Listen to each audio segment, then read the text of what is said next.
Hello बच्चों, welcome to my YouTube channel. I hope you all are healthy and happy. बच्चों, इस video में हम डिस्कस करेंगे किसी फिजिकल क्वांटिटी की डायमेंशंस का क्या मतलब होता है और डायमेंशंस कैसे फाइंड की जाती हैं। Let's start. डायमेंशंस। देखो बच्चों, हर एक फिजिकल क्वांटिटी को हम बेस क्वांटिटीज़ के प्रोडक्ट के फॉर्म में लिख सकते हैं। ठीक है, तो पहले क्वेश्चन उठता है बेस क्वांटिटीज़ क्या हैं। देखिए, फिजिक्स में 7 बेस क्वांटिटीज़ डिफाइंड है: mass, length, time, temperature, electric current, amount of substance, luminous intensity, and these are their SI units: kilogram, meter, second, Kelvin, ampere, mole and candela। तो कोई भी physical quantity हो, उन्हें हम इन 7 base quantities के different powers की form में लिख सकते हैं। That means any physical quantity can be represented as a product of different powers of base quantities.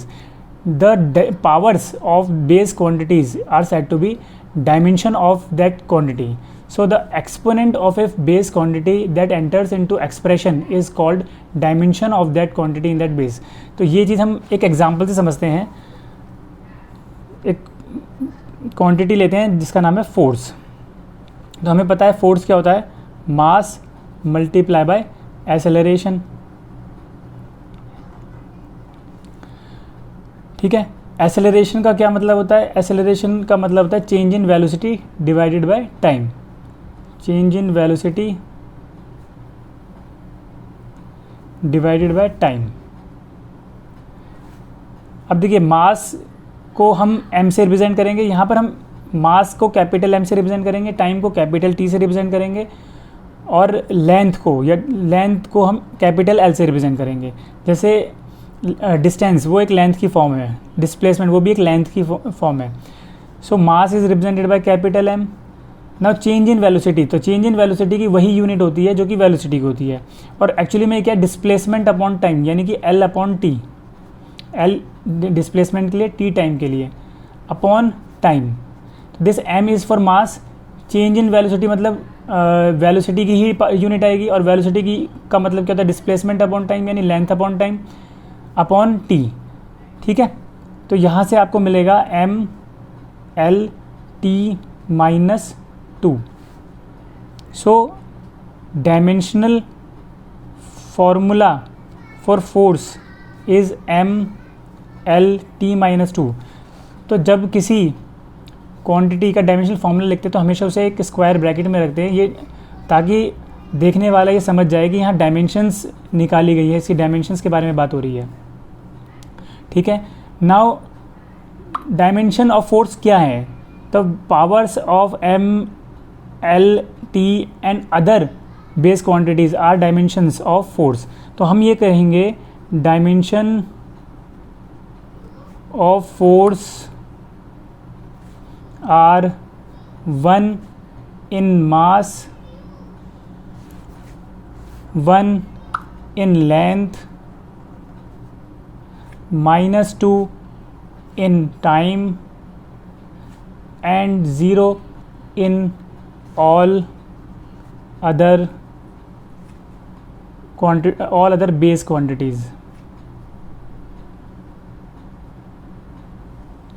Okay, let's move to next example. Now we will find dimensional formula for work done. So we know that work done is given by force into dot displacement, force dot displacement। अगर direction force और displacement का same होता है तो ये simple F into D हो जाता है। तो dimensional formula for work done कैसे निकलेगा? पहले हमें फोर्स का डायमेंशनल फॉर्मूला लिखना होगा। तो फोर्स का डायमेंशनल फॉर्मूला अभी हमने निकाला था, डायमेंशनल फॉर्मूला ऑफ फोर्स, और ये होगा डिस्प्लेसमेंट का डायमेंशनल फॉर्मूला। तो फोर्स का डायमेंशनल फॉर्मूला अभी डिटरमाइन किया था MLT-2, और डिस्प्लेसमेंट तो लेंथ है होता है सिंपल, तो वो L हो जाएगा। डिस्प्लेसमेंट तो लेंथ है तो वो L हो जाएगा। Now it will become ML2T-2। So dimensional formula for work done is ML2T-2।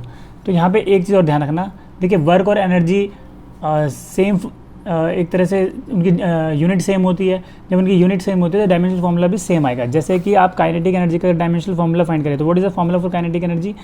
Kinetic energy dimensional formula था हाफ एम वी स्क्वायर। तो इसका अगर हम डायमेंशनल फॉर्मूला फाइंड करेंगे तो dimensional formula for kinetic energy कैसे निकलेगा, जो भी नंबर्स होते हैं, जो मल्टीप्लाइंग या डिवाइडिंग फैक्टर्स होते हैं, तो इनकी कोई यूनिट अगर नहीं होती तो हम इन्हें हटा देते हैं। मोस्टली इनकी यूनिट नहीं मिलेगी तो ये हटा देंगे, इनको हम डायमेंशंस में कंसीडर नहीं करेंगे। तो डायमेंशन के लिए केवल ये इंपॉर्टेंट है। So it is equal to dimensional formula of mass into dimensional formula of V square. Dimensional formula of mass is m, dimensional formula of v is l t minus 1, because v क्या होता है, displacement upon time, और displacement के लिए l, time के लिए t। तो dimensional formula of v will be equal to l t minus 1। तो यहाँ पे ये पुट करेंगे होल स्क्वायर, इसका स्क्वायर होगा, तो आपको डायमेंशनल फार्मूला मिलेगा ml2t minus 2। So you can see that dimensional formula of work and dimensional formula of kinetic energy same आ रहा है। सिमिलरली अगर आप और किसी भी एनर्जी का आप डायमेंशनल फार्मूला फाइंड करेंगे तो आपको आंसर यही मिलेगा। ठीक है, next one is dimensional formula of torque. देखिए टॉर्क क्या होता है, torque is given by, torque is a vector quantity, it is given by R cross F. Torque is given by R cross F. ठीक है, तो आप ये जिन्होंने अभी इसे नहीं पढ़ा है, तो जिन्होंने नहीं पढ़ा उसके बारे में थोड़ा डिटेल में बता देता हूँ कि इसे क्रॉस प्रोडक्ट है, तो इसे मैग्नीट्यूड अगर केवल लिखें तो आर एफ साइन थीटा लिखते हैं, R F sine theta. Now R is the distance, जैसे अगर ये मान लो कोई बॉडी है, यहाँ से इसे फिक्स किया गया है और इस पोजीशन पर फोर्स अप्लाई किया गया है, तो पी पॉइंट पर फोर्स अप्लाई किया गया है, this is R vector and this is force vector and this is the angle between them, r and f. So torque gives the rotating effect of force. ठीक है, now it is equal to rf sin theta, where theta is angle between r and f. So r is length, तो अगर हम लिखते हैं dimensional formula of torque, तो we will write it dimensional formula of r into dimensional formula of f into dimensional formula of sine theta. देखिए sine theta, अगर आपको sine theta पता हो, साइन थीटा क्या होता है, परपेंडिकुलर अपॉन हाइपोटेनियस। तो एल अपॉन एल यानी डायमेंशन लेस हो जाएगा, परपेंडिकुलर अपॉन हाइपोटेनियस, तो ये एल ज़ीरो हो जाएगा, तो ये डायमेंशन लेस है एक तरह से। तो इसकी डायमेंशन लेस हुआ आप इस, या फिर आप ये कह सकते हैं कि zero in all basis, base quantities. So are क्योंकि लेंथ है तो इसकी डायमेंशन होगा एल, और फोर्स का होता है एम एल टी माइनस 2, तो टॉर्क का डायमेंशन आएगा एम एल 2 टी माइनस 2। आप नोट कर सकते हैं टॉर्क का भी वही डायमेंशनल फॉर्मूला आ रहा है जो कि वर्क डन और एनर्जी का आ रहा है। टॉर्क का डायमेंशनल फॉर्मूला और वर्क डन और एनर्जी का डायमेंशनल फॉर्मूला सेम होता है, but torque is very different quantity, बिल्कुल भी सेम क्वांटिटी नहीं है, ये बात ध्यान रखिएगा। Torque is very different quantity. ठीक है, तो कई बार क्वेश्चन में ये पूछा जा सकता है कि ऐसी कोई दो क्वांटिटी बताइए जो कम्प्लीटली डिफरेंट है फिजिकल क्वांटिटी, बट उनके डायमेंशन सेम है या उनकी यूनिट सेम है।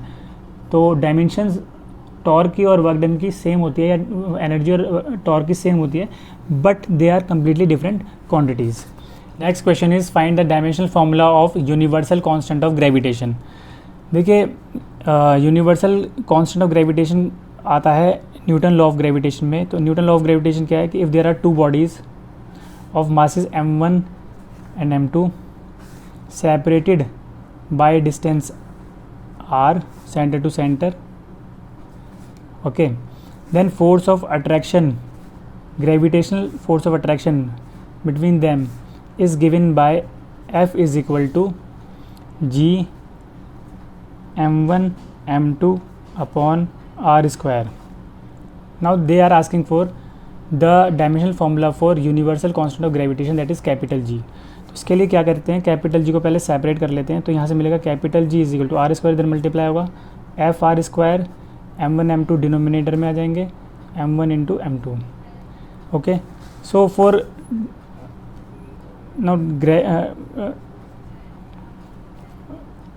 Dimensional formula of G is given by dimensional formula of F into dimensional formula of R square upon dimensional formula of m1 and dimensional formula of m2। Dimensional formula of force अभी हमने देखा था वो है ml minus 2. Dimensional formula r is the distance, so r की जगह हम r के डायमेंशनल फार्मूला में यूज़ करेंगे l, तो क्योंकि स्क्वायर है तो ये बन जाएगा l स्क्वायर, और डायमेंशनल फार्मूला ऑफ मासेस क्या होता है m, तो ये m स्क्वायर बन जाएगा, m into m square. So dimensional formula of g is equal to m upon m square है, तो ये बन जाएगा m raise to power minus 1 l into L square l cube t raise to power minus 2. So this is the dimensional formula of universal gas constant. Dimensions of g are -1 in mass, 3 in length, -2 in time and 0 in all other base quantities.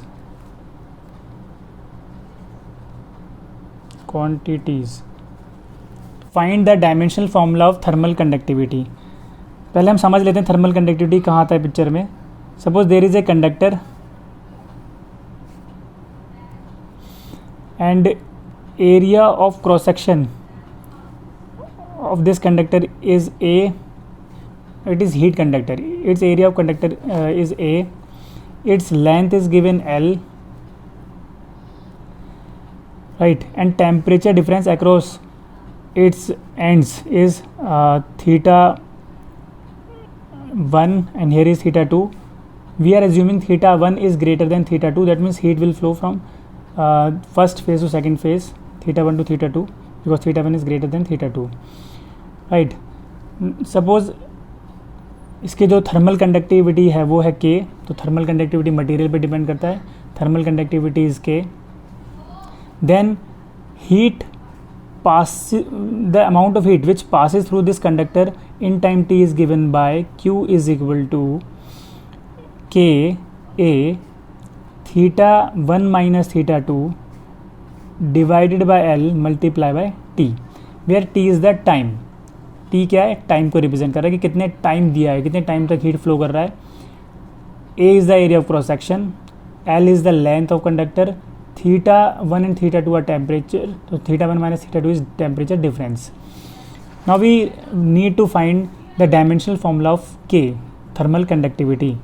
तो पहले उसे separate कर लीजिए. K is equal to Q multiply L upon A theta 1 minus theta 2 into T.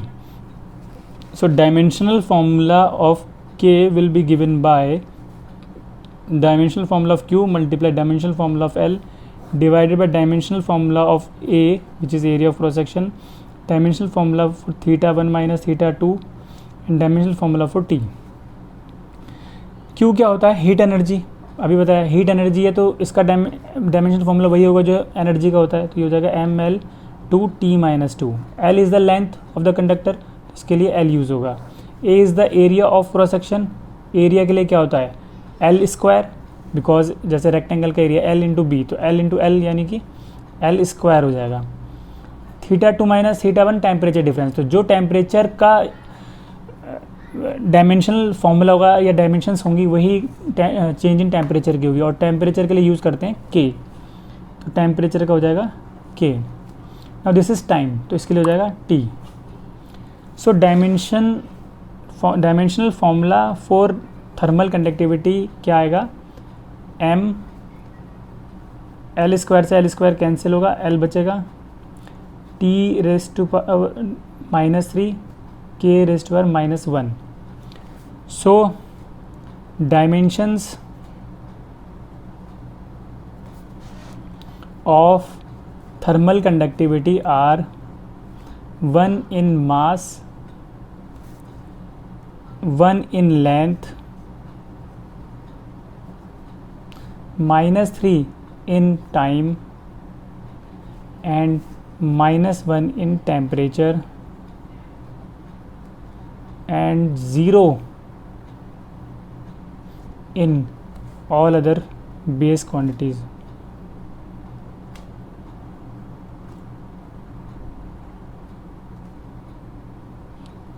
Okay. Next quantity जिसका हम dimensional formula find करेंगे वो है कोफिशिएंट ऑफ विस्कोसिटी। तो पहले मैं आपको कोफिशिएंट ऑफ विस्कोसिटी का मतलब बता देता हूँ। सपोज़ ये एक लेक है, ठीक है, तो लेक में वाटर है, वाटर ये लेक का बॉटम है, ठीक है, ये लेक का बॉटम है। तो जो बॉटम के एग्जैक्टली कांटेक्ट में होता है वो वाटर स्टिल रहता है, उसके बाद वेलोसिटी इंक्रीज़ होती रहती है। जैसे जैसे टॉप की तरफ आता रहता है वेलोसिटी आगे बढ़ती रहती है। सबसे ज़्यादा वेलोसिटी होगी बिल्कुल टॉप पर, ठीक है, पार्टिकल्स की, वाटर पार्टिकल्स की वेलोसिटी सबसे ज़्यादा होती है, तो टॉप पे पार्टिकल्स होते हैं। इस तरह से वेलोसिटी इंक्रीज़ होती रहती है, ठीक है। तो मैं आपको एक्चुअली में पहले देखिए फॉर्मूला क्या होता है इसका। फॉर्मूला होता है viscous force is equal to minus eta A v2 minus v1 upon x2 minus x1।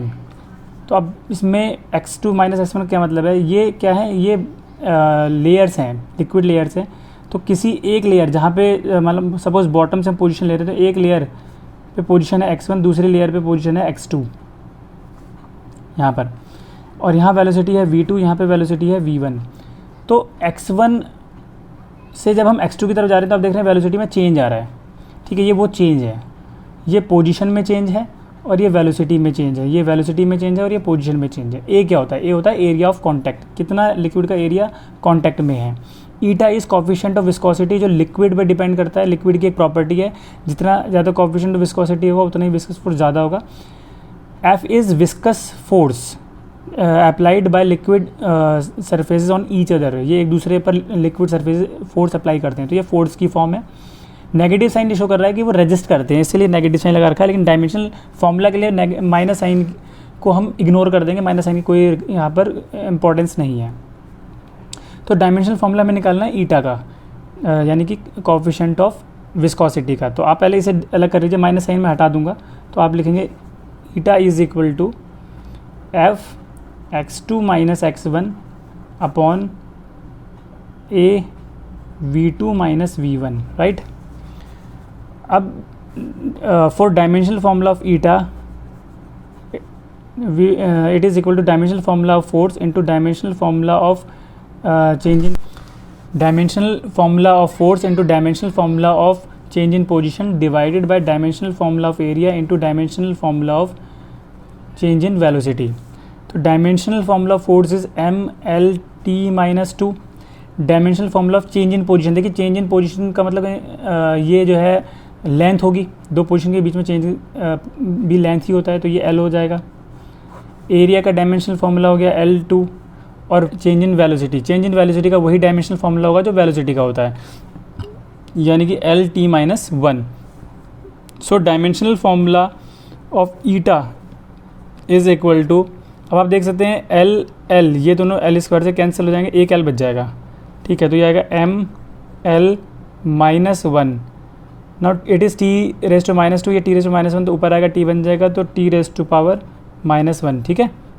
L ये कैंसिल हो गया, एक L बचा, तो L माइनस 1 बन जाएगा। T raise to minus 1, T raise to minus, यहाँ T रेस टू माइनस 2 है, यहाँ माइनस 1 है, ये ऊपर जाएगा T बनेगा, तो ये T रेस टू माइनस 1 बचेगा। So dimensional formula of eta is ML minus 1 T minus 2, that means the dimensions of coefficient of viscosity are 1 in mass, minus 1 in length, minus 1 in time and 0 in other base quantities। आज जो हम last question discuss करेंगे वो है dimensional formula of surface tension. तो surface tension क्या होता है एक्चुअली में, जब कोई लिक्विड सरफेस होती है तो वो इलास्टिक मेम्ब्रेन की तरह बिहेव करती है, और सरफेस टेंशन होता है फोर्स पर यूनिट लेंथ। मैं ज़्यादा डिटेल में नहीं जाऊँगा क्योंकि ये सरफेस टेंशन पर लेक्चर है नहीं, बट थोड़ा सा आइडिया दे देता हूँ। तो सरफेस टेंशन होता है फोर्स पर यूनिट लेंथ, लेकिन यहाँ पर उस डेफिनेशन से नहीं आ रहा है, यहाँ पर कैपिलरी ट्यूब की डेफिनेशन से, ये कैपिलरी ट्यूब वाले टॉपिक से आ रहा है। तो मैं आपको हर चीज़ का मीनिंग बता देता हूँ। S is representing surface tension, rho is representing density of the liquid, G is representing acceleration due to gravity, R is representing radius of the tube, H is representing height of the liquid in the capillary tube, right, and T is constant. तो इस base पे हमें इसका dimensional formula निकालना है। तो dimensional formula of surface tension is given by dimensional formula of density of the liquid, dimensional formula of acceleration due to gravity, dimensional formula of R, dimensional formula of H। इसमें 2 तो constant है, इसका कोई dimension होगा नहीं, इसलिए हम हटा देंगे। Dimensional formula of density is L T. Density का मतलब क्या होता है? डेंसिटी का मतलब होता है मास पर यूनिट लेंथ। तो अलग से आप निकालना चाहिए तो भी निकाल सकते हैं। देखिए density is equal to mass upon volume. So dimensional formula of density will be given by mass upon L cube, so M L T minus 3। Dimensional formula of G क्या होगा? डायमेंशनल फॉर्मूला ऑफ जी क्या होता है? Acceleration due to gravity. Acceleration क्या due to gravity का dimensional formula क्या होता है? Change in velocity divide by time. So L T minus 1 यह चेंज इन वेलोसिटी का फॉर्मूला और divided by time. So L T minus 2 this is the dimensional formula of acceleration due to gravity. R is the radius of the tube which is length, तो इसका L हो जाएगा। H is height, इसके लिए भी L हो जाएगा। So dimensional formula of S density के लिए M L T minus M L minus 3, M L raise to power minus 3। Acceleration due to gravity के लिए एल टी माइनस 2, रेडियस के लिए एल और हाइट के लिए भी L. So dimensional formula of S is, now you can check that L L L L cube, ये L cube है, कैंसिल हो जाएगा। So M T raise to power minus 2, ठीक है। तो हमारा आंसर आ रहा है M T raise to power minus 2, ठीक है। मैंने अभी आपको एक डेफिनेशन बताई थी सरफेस टेंशन की कि फोर्स पर यूनिट लेंथ होता है, तो वो भी चेक कर लेते हैं क्या ये सही है या गलत है। तो अगर आप इसे फोर्स पर यूनिट लेंथ के हिसाब से निकालेंगे तो ये होगा dimensional formula of force upon dimensional formula of length, यानी M L T minus 2 divided by L. तो आपको ये मिलेगा एम एल टी माइनस 2। तो उस डेफिनेशन से भी यही आ रहा है एम एल टी माइनस 2, ठीक है। So we will say that dimensions of surface tension are 1 in mass, 0 in length, -2 in time and 0 in all other base quantities। तो इस तरह से हमने सीखा कि डायमेंशंस कैसे निकाला जाता है। इस अगर आपको फॉर्मूला गिवन हो या फॉर्मूला पता हो। बच्चों ये कुछ क्वेश्चन मैंने आपके प्रैक्टिस के लिए शो किए हैं, तो आप प्लीज़ इन्हें नोट डाउन कर लीजिए और इन्हें नोट करके आप प्लीज़ इन्हें सॉल्व करने की कोशिश कीजिएगा। मैंने सबके सामने फॉर्मूले लिख दिए हैं कि लीनियर मोमेंटम क्या होता है, मास इनटू वेलोसिटी, प्रेशर क्या होता है, force upon acceleration, energy per unit volume का मतलब है energy divided by volume, moment of inertia का फॉर्मूला ये होता है। तो इसमें क्या करना है, मास इनटू डिस्टेंस का स्क्वायर, ये मैंने दिखा रखा है, डिस्टेंस होल स्क्वायर।